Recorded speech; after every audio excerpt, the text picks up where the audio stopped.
The galaxy burns with the fires of war. Amidst the chaos of the Rebel Alliance's struggles with the Galactic Empire, 1,000 minor conflicts go unheeded. With no one else to turn to, the wealthy and the downtrodden alike must collect their credits and employ the masters of mercenary warfare, the hired guns. Become one of the most dangerous soldiers of fortune in the Star Wars galaxy with dangerous covenants.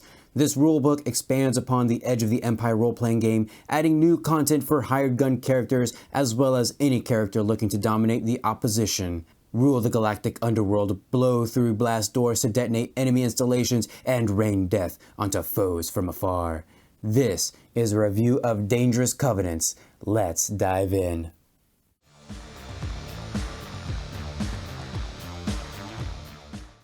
So here we have Star Wars Edge of the Empire Dangerous Covenants, a sourcebook for hired guns. This is copyrighted 2014 by Fantasy Flight Studios, now Edge Studios. The introduction is your standard fare where you get some fluff that spells out how combat and mercenaries fit into the Star Wars universe. If you like reading that stuff, then have at it. It is good material, but it is just introduction material. Armed and Dangerous is the chapter for new player stuff. We'll have new gear, vehicles, and specializations tailored to hired guns. That means we'll probably get some really destructive stuff here. Hired guns do have a new obligation, which are geared towards being a hired gun. So we'll have things like bounty, duty bound, responsibility, favor, family, adrenaline rush, debt, collateral, accountability, a score to settle, betrayal, oath, and the price of a name. We also have 3 species for players to choose from: the Aqualish, Klatooinians, and the Weequay. Aqualish begin the game with a 3 in brawn, a 1 in intellect, and a 2 in everything else. Their starting wound threshold is 11 plus brawn, and their strain threshold is 8 plus willpower. They only start with 90 XP. In addition to being able to breathe underwater, they begin the game with 1 rank in brawl. Different than any other species in this book, or really in the other source books, is that the Aqualish have subspecies. So there's the Aquila, the Ualak, and the Quara. The Aquila begin the game with 1 rank in resilience. Furthermore, Aquila may remove a setback die imposed due to any cold or wet conditions. Ualak begin the game with 1 rank in survival or 1 rank in perception. Furthermore, Ualak may remove a setback die imposed due to dark conditions, but suffer a setback die to perception checks in brightly lit environments. And the Quara begin the game with 1 rank in athletics or 1 rank in coercion. Furthermore, Quara may remove a setback die when attempting to track anything through a natural environment. The Klatooinians begin the game with a 3 in agility, a 1 in willpower, and a 2 in everything else. They have a starting wound and strength threshold at 10 plus the relevant characteristic, and they have 100 starting XP. They begin the game with 1 rank in either Brawl, Ranged Heavy, or Ranged Light. In addition, they start the game with 1 additional rank of 1 non-career skill of your choice. The Weequay begin the game with a 3 in Brawn and Cunning, a 2 in Agility and Willpower, and a 1 in Intellect and Presence. Their wound threshold is 10 plus Brawn, and their strength threshold is 9 plus Willpower. They only begin the game with 90 XP. Weequays begin the game with 1 rank in Resilience or 1 rank in Athletics. Weequays can also communicate with other Weequays using pheromones, but they must be within short range of each other to make use of it. Hired guns have 3 additional specializations to choose from: Enforcer, Demolitionist, and Heavy. The hired gun's career skills include Athletics, Brawl, Discipline, Melee, Piloting Planetary, Range Light, Resilience, and Vigilance. The Enforcer adds Brawl, Coercion, Knowledge Underworld, and Streetwise to that list. In the first tier, the Enforcer has Toughened, so you gain +2 wound threshold. Intimidating, may suffer a number of strain to downgrade difficulty of coercion checks or upgrade difficulty when targeted by coercion checks by an equal number. Strain suffered this way cannot exceed ranks in Intimidating. There's Fearsome. When an adversary becomes engaged with the character may force the adversary to make a fear check with a difficulty equal to the character's ranks in Fearsome. And then there's Street Smarts. Remove a setback die per rank of Street Smarts from Streetwise or Knowledge Underworld checks. In the second tier, we have Durable. May reduce any critical injury suffered by 10 per rank of Durable to a minimum of 1. Stunning Blow. When making melee checks, may inflict damage as strain instead of wounds. This does not ignore Soak. There's Natural Enforcer. Once per session, may reroll any one coercion or streetwise check. And there's Talk the Talk. When making a knowledge skill check, the character may spend 1 destiny point to substitute knowledge underworld or streetwise for the required skill. In the third tier, we have another rank of intimidating and another rank of toughened, but we also get defensive stance. Once per round, may perform defensive stance maneuver and suffer a number of strain to upgrade difficulty of all incoming melee attacks by an equal number. Strain suffered this way cannot exceed ranks in defensive stance. And then there's Loom. When an ally engaged with the character makes a successful charm, deception, or negotiation check, the character adds advantage per rank in coercion to the ally's check. In the fourth tier, we have another rank of street smarts and another rank of intimidating, but we also add Second Wind. Once per encounter, may use Second Wind incidental to heal strain equal to ranks in Second Wind. And then there's Walk the Walk. The character may spend 1 destiny point to add damage equal to his ranks in streetwise to 1 hit of a successful brawl check. In the last tier, we have 2 additional ranks of Fearsome and Dedication. Gain +1 to a single characteristic. This cannot bring a characteristic above 6, and we also have Black Market Contacts. When purchasing illegal goods, may reduce rarity by 1 per rank of Black Market Contacts, increasing cost by 50% of base cost per reduction. The Demolitionist bonus career skills include Computers, Cool, Mechanics, and Skullduggery. For the first tier, we have Powerful Blast, increased blast damage dealt by explosives, explosive weapons, and grenades by +1 per rank of Powerful Blast. We have Grit, gain +1 strain threshold. We have Selective Detonation. When using a weapon with the blast quality, spend advantage to exclude 1 target that would be affected by the explosion, up to ranks in Selective Detonation. And then there's Steady Nerves. Remove a setback die per rank of Steady Nerves from Cool or Skullduggery checks. In the second tier, we have another rank of Toughened, another rank of Powerful Blast, and another rank of Grit. But we also add Time to Go. The character may spend 1 destiny point to perform a move maneuver as an incidental to attempt to move into cover or out of the blast range of a weapon or explosion.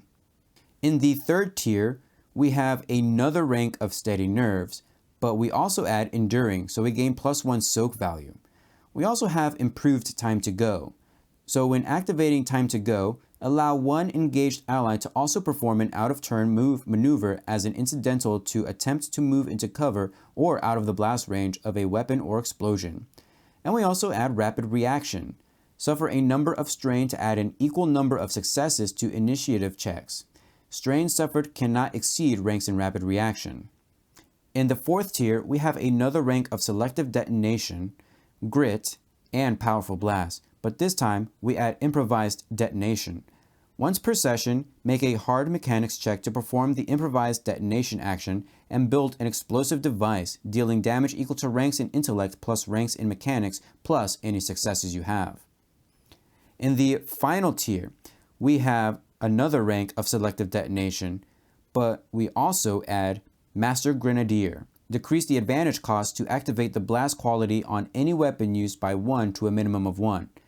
We have a rank of dedication, and we also have improved improvised detonation. Reduce the difficulty of improvised detonations check to average and increase damage to twice ranks in mechanics. The Heavy's bonus career skills include Gunnery, Perception, Ranged Heavy, and Resilience. In the first tier, we have Burly. Reduce any wielded weapon's cumbersome quality and encumbrance rating by a number equal to ranks in Burly to a minimum of 1. We have Barrage. Add 1 damage per rank of Barrage to 1 hit of successful attack while using ranged heavy or gunnery skills at long or extreme range. We have a rank of Grit and a rank of Toughened. In the second tier, we have another rank of Barrage, but we also add Brace. Perform the Brace maneuver to remove setback die per rank of Brace from next action. This may only remove setback dice added by environmental circumstances. We also have Spare Clip. Cannot run out of ammo due to despair. Items with limited ammo quality run out of ammo as normal. And then there's a rank of Durable. In the third tier, we have another rank of Toughened and another rank of Burly, but we also add Sidestep. Once per round, may perform sidestep maneuver and suffer a number of strain to upgrade difficulty of all incoming ranged attacks by an equal number. Strain suffered this way cannot exceed ranks in sidestep. And then we have Heroic Fortitude. May spend 1 destiny point to ignore effects of critical injuries on brawn or agility checks until the end of the encounter. In the 4th tier, we have another rank of Brace and another rank of Barrage, but we also add Rain of Death. Perform the Rain of Death maneuver to ignore the increased difficulty due to the auto-fire quality of attacks made this turn. And we also have Heroic Resilience. Immediately after being hit by an attack, but before suffering damage, spend 1 destiny point to increase Soak by ranks in Resilience. In the final tier, we have another rank of Burly, a rank of Dedication, and Armor Master. When wearing armor, increase total Soak value by 1. We also have Heavy Hitter. Once per session, spend Triumphs on a successful ranged heavy or gunnery check to add the Breach 1 quality to the attack, or increase an existing Breach rating by 1. Hired Guns also have a new motivation category, Conflict. Not to be mistaken with Conflict from Force and Destiny. This will include things like Mayhem, Violent Conquest, Squad Mates, Blood Money, Honor in Battle, Best in the Field, Revenge, Out of the Game, Adrenaline Junkie, and Life Debt. In addition, Hired Guns do have 2 signature abilities, Last One Standing, which is a personal favorite of mine, and Unmatched Protection. Signature abilities are powerful, usually once per session abilities.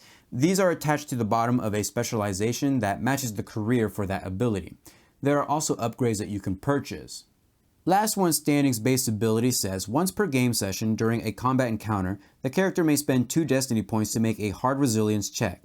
If he succeeds, he skips his next turn and eliminates all enemy minions in the encounter. The minions are all eliminated immediately, so will not get to participate further in the combat, but for the sake of the narrative, the PC can spend the next round of combat incapacitating them. The narrative means by which he accomplishes this is up to the player character, but should be suitably exciting and must also be approved by the GM. Unmatched Protection's base ability says once per game session, as an incidental, the character may spend 2 destiny points to gain the following ability. Once per round, after suffering a hit and determining damage, the character may halve the damage, rounded up, dealt before it is applied to his Soak. This ability is active for the remainder of the current round and 2 additional rounds. Locked and Loaded is the chapter for new weapons, armor, gear, and vehicles for players and the GMs to use. For ranged weapons, we have things like the Model 44 Blaster Pistol, the Model 80 Blaster Pistol, the IR-5 Blaster Pistol, DL-7H Heavy Blaster Pistol, ACP Array Gun, which has a nice Blast 5 special there, DHX Heavy Blaster Rifle, OK-98 Blaster Carbine, SE-14R Light Repeating Blaster, VX Sidewinder Repeating Blaster, and the HOB Heavy Repeating Blaster. So those 2 heavy repeating blasters are gunnery-based skills, and they are quite powerful indeed. For slug throwers, we have things like the Assault Carbine and the Fiver Pistol, and then for other weapons, we have fun things like the Flame Strike, the Flechette Launcher, which comes in anti-infantry and anti-vehicle, and your standard grenade launcher. Speaking of which, for missiles and grenades, we have new stuff to play around with, like the Inferno Grenade, Concussion Grenade, Ion Grenade, Plasma Grenade, and Heavy Frag Grenade. But we also have portable missiles like the Concussion, Fragmentation, Plasma, and Incendiary missiles. For melee weapons, we have Blast Knuckles, Varn Blade, Vibro Knucklers, the Rick Blade, Thermax, and the Vibro Greatsword, in case you really wanted to go medieval. For armor, we have Beast Hide Armor, Charged Suit, Flak Vest, Powered Armor, Protector 1 Combat Armor, and the Steelskin Armor. Explosives are a main focus for hired guns with the addition of the Demolitionist. We have new explosive charges that deal additional damage and have a bigger boom. So we have things like the Baradium, Detonite, Plasma, and Proton Grenades to use. And you can see that the base damage goes up there, especially with Detonite and the Proton Grenades. For new gear and equipment, we have things like the Hardened Comlink, Combat Scanner, Demolition Scanner, Recon Remote, Cerebral Stabilizer, Military Med Pack, Camouflage Netting, Camouflage Paint, Canteen, Field Goggles, Field Rations, Fire Paste, Food Preparation System, Holographic Ghillie Suit, Tent, Concealment Holster, Entrenching Tool, Military Belt Pouch, and Military Pack. For new vehicles, we're going to have things like the Guardian 5e Personal Defense Speeder, the Invader AA9 Assault Air Speeder, the Needle NE4 Cloud Car Interceptor, the Overwatch MC2 Mobile Command Speeder, Rush Troop Transport Speeder, the Super Flare Modified Mobcat Flare S Swoop, the A7 Hunter Interceptor, the Prey Bird Class Starfighter, the 4R3 Light Assault Transport, Saronian Conqueror Class Assault Ship, the YV-929 Light Fighter, which could be very fun, the YZ-775 Medium Transport, also could be fun, the Rendili Star Drive Neutron Star Class Bolt Cruiser, the Keldabe Class Battleship, and the Starbolt Assault Carrier. At the end of this chapter, we actually have rules to convert civilian vehicles into paramilitary vehicles. This usually sacrifices handling and system strain threshold for additional hull threshold, armor, and defenses. Also, weapons, because, yeah. Action and Adventure is the GM Toolkit chapter. Within, you'll find advice on how to integrate hired guns into your campaign, how to use their combat prowess, but really the big addition comes into the form of a table for jobs and pay. It's actually more useful than not if you have a group that wants to work for some credits, or if you're in downtime and the hired gun has nothing better to do than earn some credits the best way that they know how. Basically, it just gives you a list of typical jobs that a hired gun would do and their description of what that all entails, as well as a cost range in credits. So you can take that or have them roll on that, and then you can come up with something for them to do. While there isn't anything outstanding in this chapter, you have to remember that we did get a ton of weapons, attachments, and explosions. And yeah, I didn't even really go over the attachments, but there's a lot of weapon attachments, armor attachments, and vehicle stuff to play around with. Top tier. What else needs to be said? You've got new specializations that actually do things, tons of new weapons and armor, and even modifications to use, and new things that go boom. What more could you ask for? Now, obviously this is not going to be the book for you if you don't play in a very combat-heavy campaign, but for those who absolutely want to play mercenary characters or even characters that are focused on combat, then this is going to be the book to pick up. That's going to do it for this video. Feel free to leave a comment down below, give this video a huge thumbs up to support the series, and subscribe if you would like to see more. I will see you guys in the next video.